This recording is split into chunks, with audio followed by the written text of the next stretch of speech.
it puts too much emphasis on man as opposed to looking to God.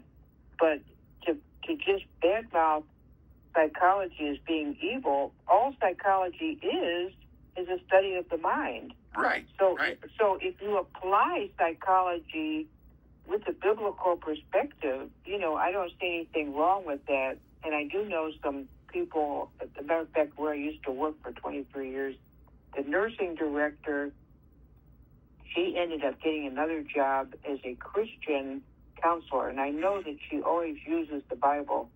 So it sort of bothers me when people just in general badmouth psychology, because if you combine the study of the mind, like somebody that's been verbally abused, you have to understand where they're coming from, and you're not going to hit them over the head like, okay, you're going to go to hell unless you get saved. I mean, you have to use love and compassion for somebody like that. Which is using psychology. Use psychology? You think about it. Let me give you an example of something. I had a book one time that I read. It was a book for pastors on how to, build your church, get more money in the offering plate and more people in the pews and that sort of thing. And it was written by an independent fundamental Baptist pastor for independent fundamental Baptists. And he decried psychology, but he had these helpful hints in there. One of them was, when you build your auditorium, make sure the floor slants slightly to the front, not merely so people in the back can see over the heads of the people in the front, but so that when you do an altar call and if somebody steps out in the aisle, the downward slant will make them feel like they're being pulled to the altar. Isn't that a psychological manipulation?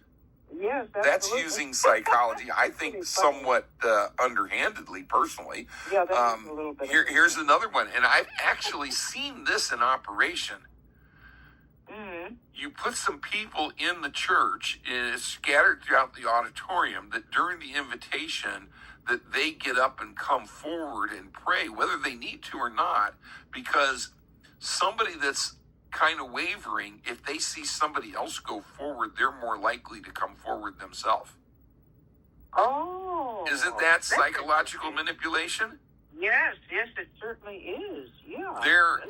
It's allowing the Holy Spirit to work exactly naturally. There's an untold number of psychological manipulations, tricks, and things like that people use, sometimes quite unknowingly. And psychology, in its purest sense, merely kind of categorizes and analyzes those types of behaviors of the mind, much in the same way that people who study physiology analyze and categorize the way the body reacts and operates to physical stimuli. And everyone, anybody that's ever read, remember the old Andrew Carnegie, How to Win Friends and Influence People?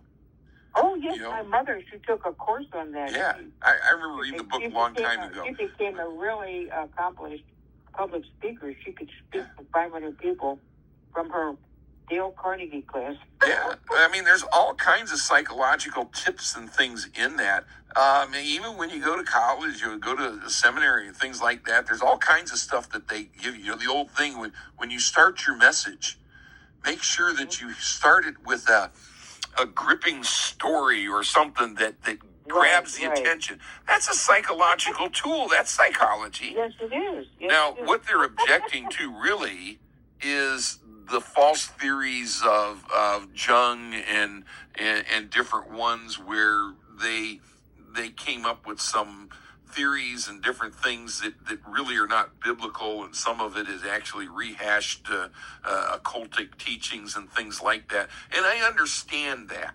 And, but the fact of the matter is, there are certain things that do take place that affect us mentally. For instance, if you have the flu, you don't feel quite like, getting all excited about something, or, somebody says, wow, guess what? Let's say that you've got a family member who gets engaged, and they want to show you their ring, and they're all excited, and you've got the flu, and your head's splitting wide open, you got the chills and everything, and they're all excited. It's kind of hard for you to feel excited, even though it might be a favorite niece or something, or nephew, or whatever. And it's hard for you to feel excited because of the flu. It represses. See, we're all body, soul, and spirit. We're a three-part being. And any affliction in any of those areas is going to affect the other areas.